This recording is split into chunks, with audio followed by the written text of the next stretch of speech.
Kansoke nkubire wano kusala Joy impulire. Baya asobola tugatiragatiramu. Ndako katona. Soke nnonyo wano kusala Joy. Nabagambye no program si yakwekubira just tugatta bugasi wano tulobola okulaba tulabe. Sala Joy ogamba otya? Hello? Ndi bulungi. Bannange onkoledde posti leero tomanyi kyonkoledde. Lwakuba ngambye hanja kucelebratinga n'amazzi.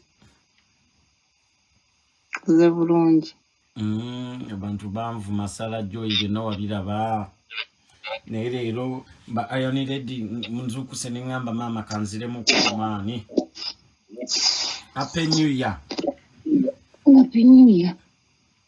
Ne kati nga gwe atuuleyo waggulu mu people power struggle ey'omu diaspora soko tubaliremu ebimu kuba nti tubimanyi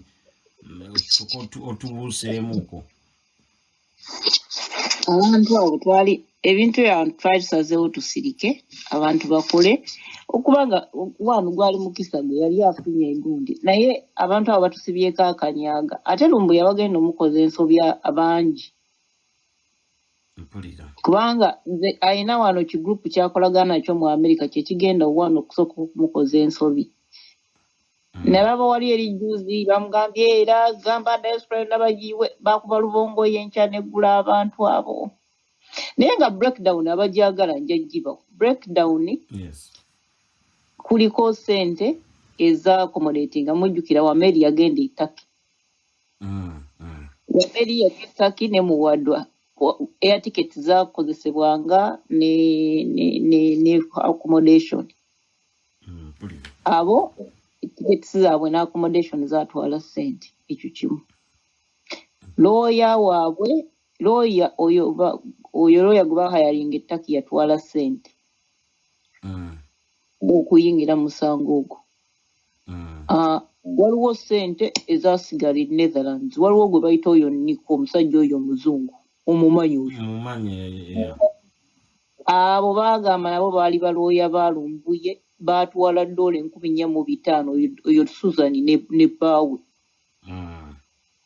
era zo bazisigaza in fact bazeegabira ezo ze mwasonde Netherlands tewali n'emu yatuuka ku Lumbuye abo be baziira mu bamuzisaba ate saagala beegaani breakdown enjiina bino ebintu saagala bipostinga but I've known these things waliwo ebintu ebimu ebikuyitirira nako era birabika byabayitiriddeko ne musalawo mutuwa amazima no nze kisinga okunyiza abantu abo izikulumba abantu kati ngoyo Lubongoya yakola kyenyo okulaba nga bafuna Sente ezo Lumbuye yali ku Zoom meeting ne balubongoya ne Sente nga Lumbuye avudde mu kkomera nze nabagamba kasita avuddeyo ze muspeninzeko Sente emitwalo ena gigende mu basodias abali e Kampala abaana bali mu makomera myaka mulamba abaana balulunkanira Sente mukisa gwange bazimpe Sente nezimuweebwa naye nga Sente z'emitwalo ena n'ekitundu yali zaali badde zigenda Uganda ne ziyamba abaana basodias kubanga bagamba in fact Sente zalina kugenda muwadwa bali bagamba muwadwa azikwate muwadwa n'azigaana muwadwa n'agamba no ze kyekoze kibala bire ebintu byonna babimanyi ebintu bino lwakuba ffe mutusirika nze nina charge sheet kuba nayagala okumanya musango ki ogwakwasa Lumbuye charge sheet njirina I don't want to post it naye batusibyeko akanyaga nekigrupu waliwo kigrupu ekiri wano mu America abawoza mbu bagenda muleeta mu America ate Lumbuye kyalina okumanya ezo Sente zalina emitwalo ena n'ekitundu eno grupu eri mu America ababeefuula mu ba international lawyers bagenda kumubba olw'ensonga tosobola kusaba asayiraamu ya America outside America unless ng'oyise mu UN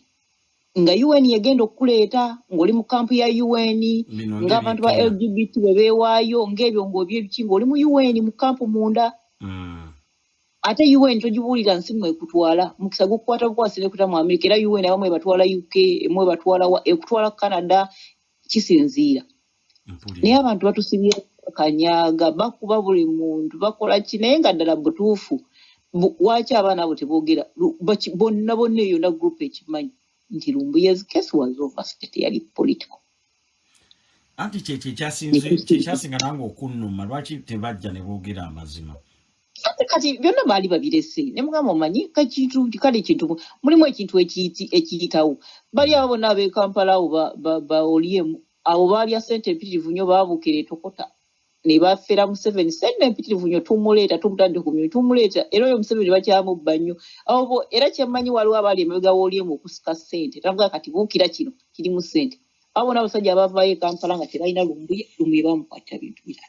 ekyo nene tuguma Lumbuye yalina team on ground nayo ng'ekola palapasa ebintu ebyo ntubigumira era ssente zavaayo era Lumbuye wano oluvannyuma ne bakkiriziganya balance bamuwa emitwalo 4.5 ne bazimuwa ate ssente bagenda ozimuwa Lumbuye bamuwa breakdown ssente zakozesebwa zitya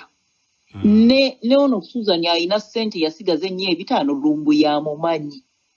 era ayogera naye mukwano gwe simanyi lwaki tamubanja directly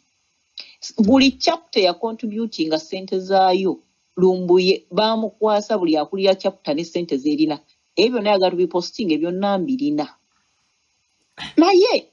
one musaba accountability bannanga abantu bakuwadde omukisa abantu bakusondedde emitwalo 7 mugimanyi nga twasondera ne council wa Mary akoledde struggle n'emisanvu tegyawera emitwalo ngate musajja wattu ali eno kansa amuluma sente ziba so tekibeera ne bwe giba ebiri ofunye emitwalo 7 nze ekikulu ofunye emitwalo 7 naye nga biriyo ebintu ebirimu politics byonna ebintu byali biri personal case nga bwe naabeera omuntu anabeera mu nsi ng'alimu irigale ne bamukwata era babakwata nnyo ettaka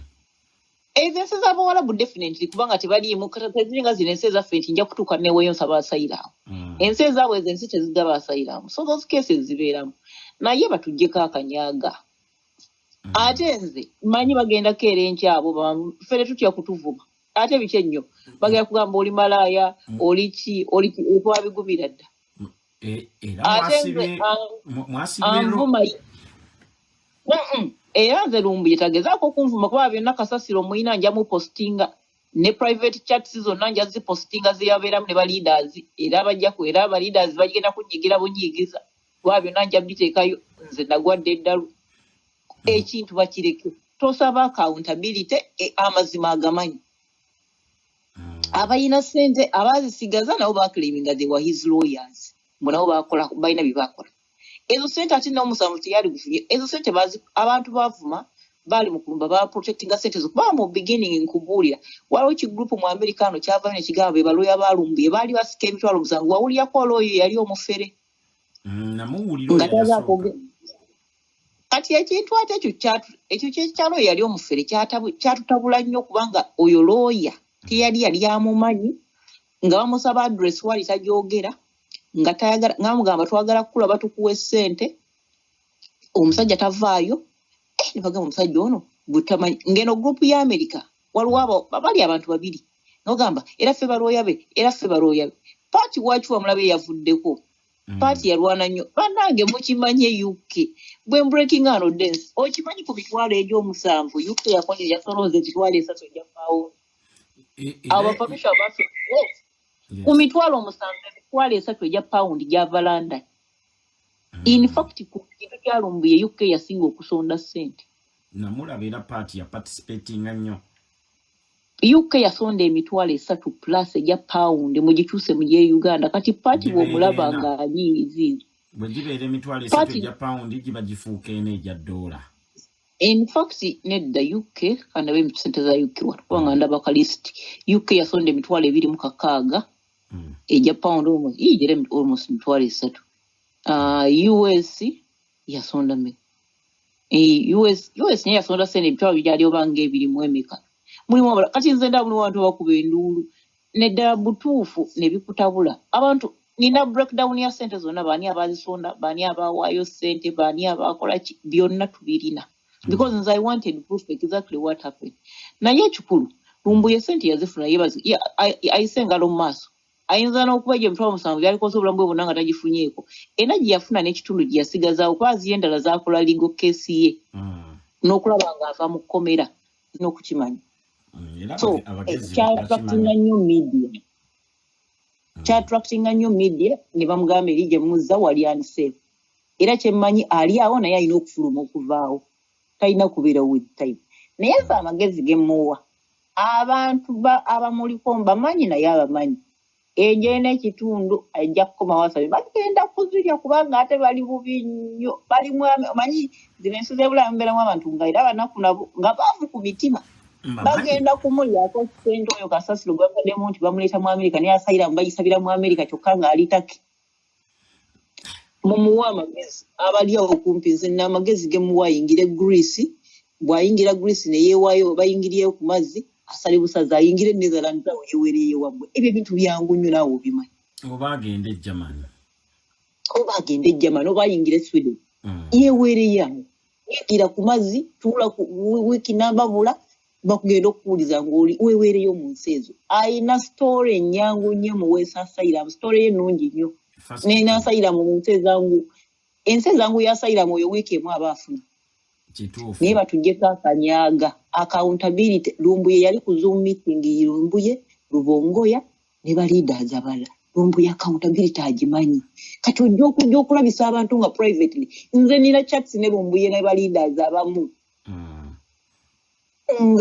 nga bamunnyonnyola ebintu ebimu calls zonna weziri ate zo Zoom calls ziba recorded simanyi oba kimanyi Zoom calls zibeera recorded alinza okuba takimanyi kubanga naffe tukola interview nga za Zoom zibeera recorded zibeera recorded naye batuggyeko embeera bana ye yafunamu naye tusaasira abaana abali eri mu kubonaabona abaana tebafunye mu kintu kino naye emitwalo ena kitundu aba afunidde ddala ezo sente nnyingi afunidde ddala bannange ezo miliyoni emyaka nga3 emitwalo ena n'ekitundu ziri ali mu miliyoni mmeka 7 tali miliyoni nga 1,450 almost 2 abanange era oba ofunye banestruggle abantu abamu abantu bavuddeko amagulu omuntu alina amagulu abiri kati alina kumu ekyo kyafunye mu struggle ng'ofunyemu akasente akokundakundakunvuma buvumi maama nange nateekako etafaali naye nafunamu kunvuma nakukundisa buli kimu bavumaze tebatanvuma oli muditiizi nnyo kati gomanyize